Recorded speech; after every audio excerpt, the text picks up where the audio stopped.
l'espèce a survécu aux éruptions volcaniques, aux séismes et à la dérive des plaques continentales.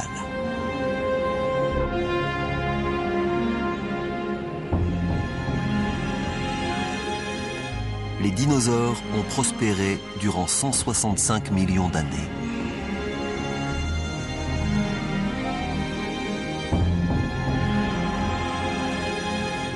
Mais rien n'est invincible.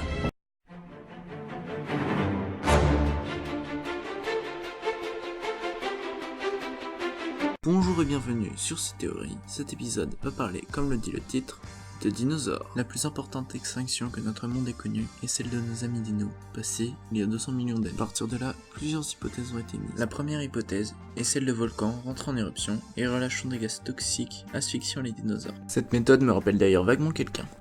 La deuxième hypothèse est celle d'une météorite qui aurait engendré l'équivalent d'une explosion de plusieurs milliers de bombes atomiques, ce qui aurait donné la péninsule du Yucatan. Quelques heures, reptiles marins, volants et dinosaures disparurent de la surface du globe. Mais certains animaux réussirent à survivre à l'impact de la météorite, crocodiles, serpents et insectes. La deuxième hypothèse s'avère vraie, prouvée par nos amis les scientifiques.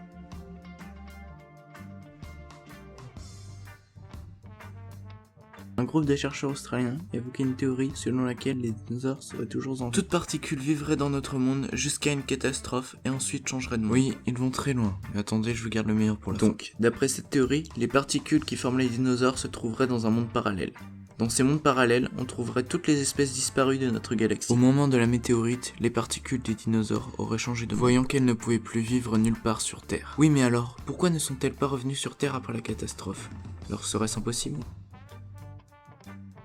D'après certains scientifiques des États-Unis, les radiations trouvées dans les dinosaures, enfin dans les os de dinosaures, prouveraient que les spécimens sont venus d'ailleurs, d'une autre planète.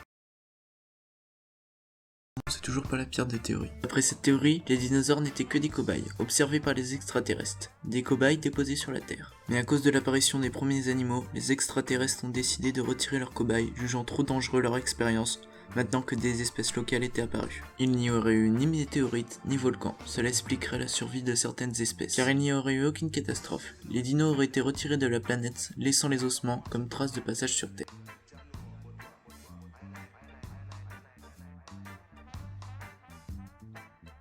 Vous avez sûrement déjà remarqué que certaines créatures dans la mythologie grecque et romaine ressemblent beaucoup aux dinosaures. Eh bien, ce n'est pas le simple fruit du hasard. Les Grecs et les Romains ont découvert plusieurs ossements de dinosaures. Jean-Jacques, c'est des créatures de Dieu. Ah ouais. Les personnes ramenant des ossements étaient d'ailleurs hautement récompensées et vénérées. Non, pas comme ça. Voilà. Depuis la première découverte des ossements, plusieurs hommes ont cherché des os. Ouais, un peu comme des chiens. Ils cherchaient les os pour la récompense, mais aussi car c'est vachement la classe de trouver des os des créatures des dieux. Ainsi commença les débuts de la paléontologie. D'après certaines personnes, les pédidinosaures sont responsables de leur extinction.